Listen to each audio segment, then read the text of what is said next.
Assalamu alaikum, brothers and sisters. Welcome back to my reading of the Al-Andalus. This is part 5 for me.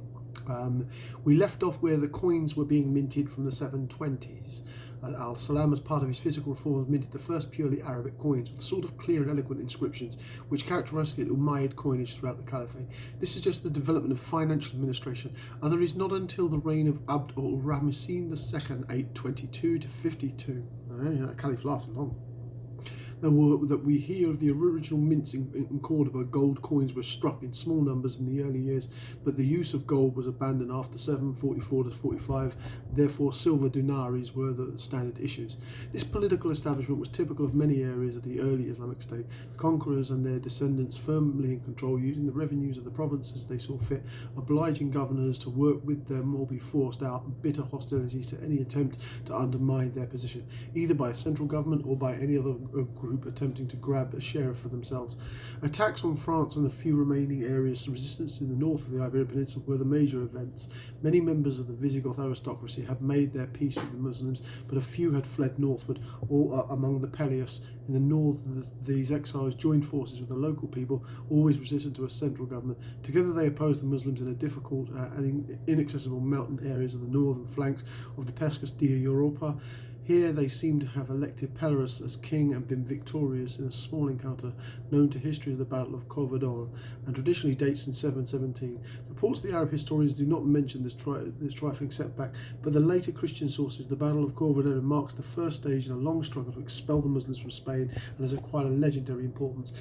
The importance of this battle, in my opinion, is deeply, deeply overplayed by Christian apologists, especially over the fact that I think, if my memory is right, they only had about 500 Christian warriors, only about 35 knights, and they were already facing a phalanx of Islamic infantry, and Islam didn't even notice they were there.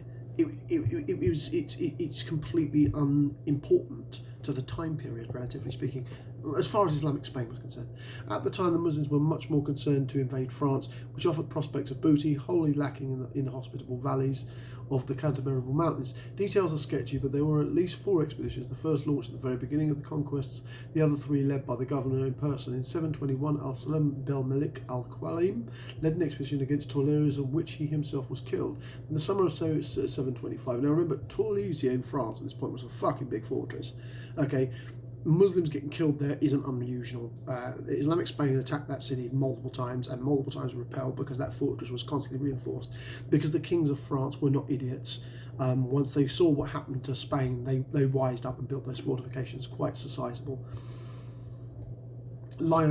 Killed, and in the summer of 725, Anubis B. Salus il-Kibir led a lightning raid right up the road valley to Burgundy, where the army pillaged or ordered. Finally, the popular and well-respected governor of Al-Andalus, Ab al-Run bin Ali al-Garis, led an expedition through western France, which was finally and disastrously defeated by Charles Martel at the Battle of Pontus, actually fought at Morcier-les-Bertos to the north of Pontus in October 732. Now this was a major fucking loss to the Islamic Spanish world.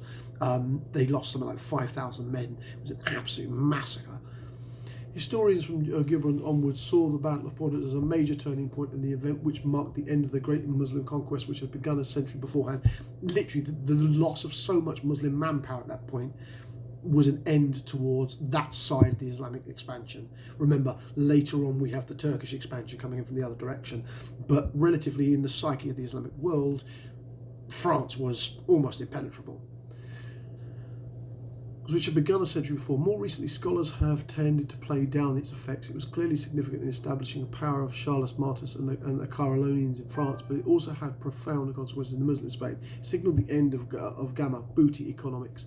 But to this point, pressure on resources in Andalusia could be relieved by raiding and dissatisfied people had the opportunity to acquire more wealth. It was a popular activity. Ibn Adar, written around 1300, looked back with nostalgia to the simplistic of these early vigorous days. In those days, the people of Andalusia were admired and excellent, determined in holy war and eager for God's rewards, so they threw themselves on the Christian room in warfare and siege.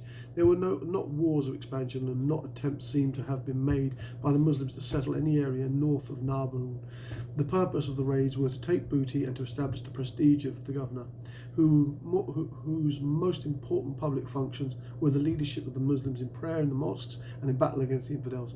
After 732, these opportunities were no longer available to anyone. Like the same extent, the Muslims of Al-Andalus were obliged to live off the finite resources in their own adopted country, and competitions for revenues and status soon gave rise to savage feuds. Now, these feuds are probably a key reason to the destruction of Al-Andalus, probably one of the most beautiful civilizations in the Islamic world that has ever existed. The coming of the Syrians in 741-56, chapter 3 of the book. The first phase of the Muslim rule was brought to an end by a major upheaval in North Africa and its side effects in Al-Andalus. In 740, there was a barbarian uprising against the Arab rule. The main reason for this seems to have been physical. During the period of conquest and expansion, the Arabs have been happy to grant their Bedouin followers the tax privileges which went with being full members of the Muslim community. With the end of the expansion, the governors and financial administrators of Egypt, Ubayd bin al-Habin, tried to impose the Kufra land tax on these Bedouins and reduce them to subordinate status in order to increase the revenue yield. Now, this is a key example of early Umayyad racism. Now, the Sahaba have already gone, and so had the Prophet, peace be upon him, and these were the Sahaba's grandchildren and great-grandchildren who were ruling at this time period. So, or they were their children and grandchildren. I'm not entirely sure about the Sahaba's actual descendants in that regard. During this period of Egypt, Umayyad al-Andalus tried to impose karaka, land tax, on the Bedouins and reduce them to subordinate status in order to increase the revenue yield now required to pay the Syrian army, the backbone of the caliphate. Further fuel was added to this justification of resentment by the practices of taking Bedouin children for the harems of the Umayyad elite. Among some Bedouins, this resentment led to the adoption of Khazarite beliefs. The Khazarites, a Puritan sect which tried to preserve the virtue of the earliest days of Islam, as they saw it, rejected the authority of the Umayyad caliphs and refused to pay taxes to them.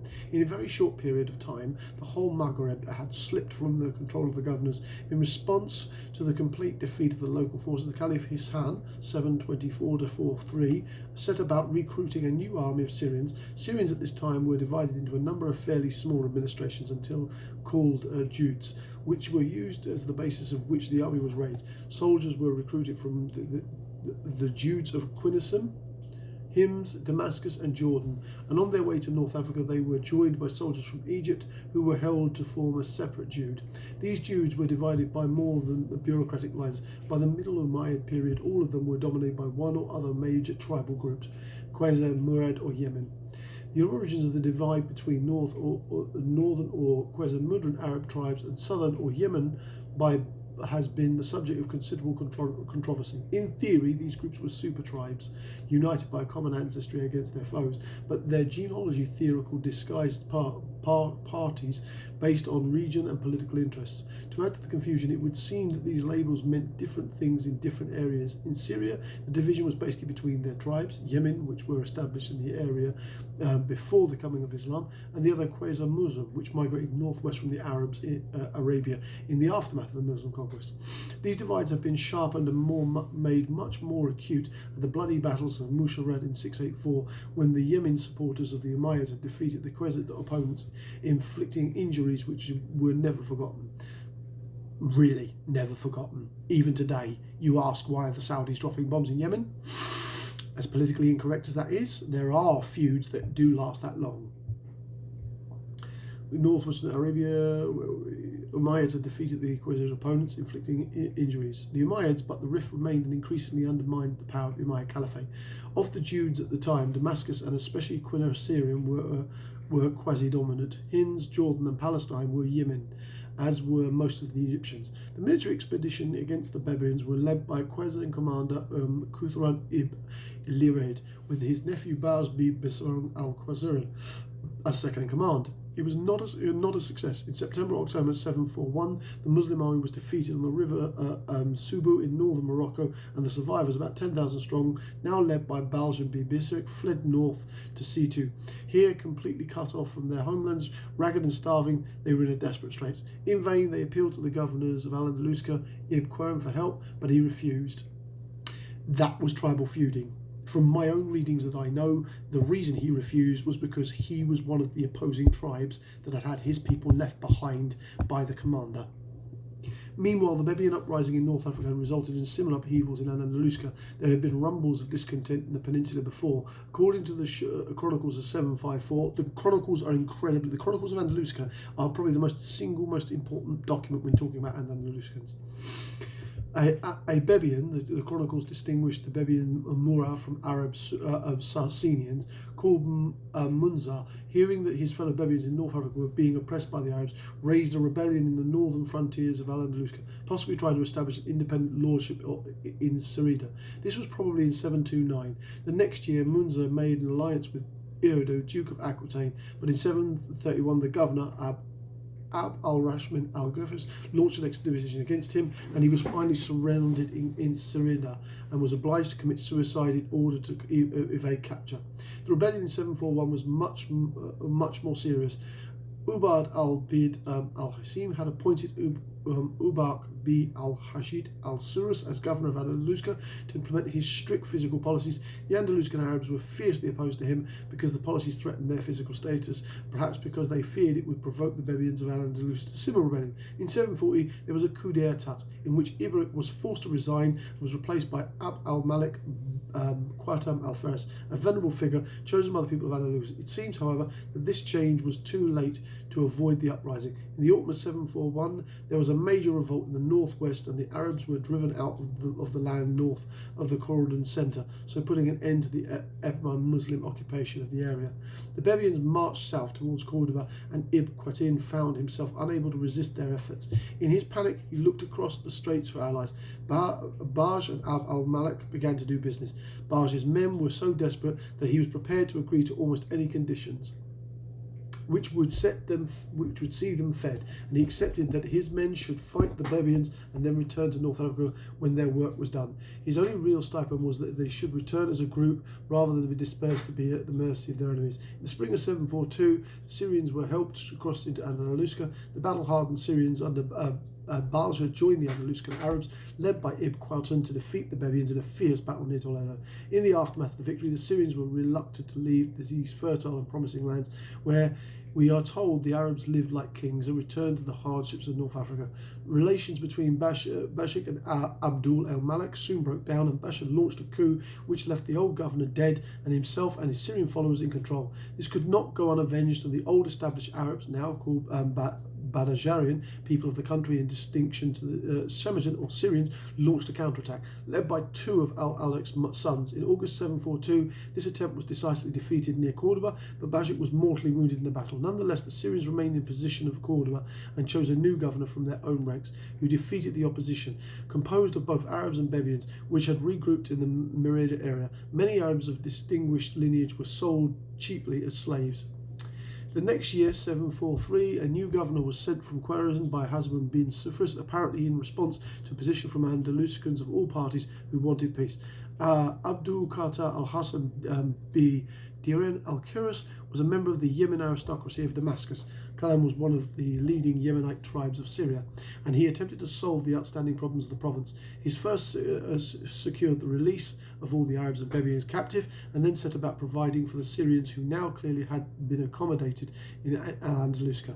Abdul al-Qaras, perhaps on the advice of Count Ardris, settled the Syrians in a methodical way. They were already organised in Juds, and each Jud would settle in a different area, closely aligned because of the resemblance to their Syrian homelands. Thus the Jews of Damascus were settled at Elvris, Granada, and the Jews of Jordan in Rad and Malvus and Arcadia, the Jews of Palestine in Syria, and the Jews of Hims in Seville and Nisbis. The Jews of Quiris in June, and the Jews of Egypt, possibly the largest, was divided between Al-Grave in the west and Turman, the land originally governed by the Treaty of the Visigoth Thermidai, which were now seen to have been opened up for Muslim settlements. In the east, it is said that they were given a third of the property of the local people to live off, though again it is not clear whether there should be considered as revenue or actual land to cultivate. Certainly the image of their violent Syrian warriors suddenly settling down to plough the fields, prune the vines and dig the irrigation ditches is fairly improbable. It is more likely that the Syrians were given a third of the revenue paid by the people of the area their Jude were settled in. See, this gives you a clear indication of the constant conflict that went on inside Andalusia in its early period, because you're still in mid-Umayyad imperial period at this point. So the Umayyad Caliphate itself was still massively powerful, but you have the reality that the conflicts in Al-Andalus had never come really to an end during the early to mid period. Their livelihood, the Syrians were obliged to do military service. The events of 741 to 43 will profoundly change the political character of Muslim Spain. It subsequently increased the Arab element in the population, especially in those rural areas in the south which were to be the heartland of Al-Andalus for centuries to come. It also increased the Syrian element. Most of the early settlers were ultimately of southern Arabian origins, but the new arrivals came from Syria and the area in Arab called Al-Jazir, the island. That is, the steppe lands of northern Iraq and Syria between the Tigris and Euphrates River. Many of these had long-standing loyalties of the Umayyad family.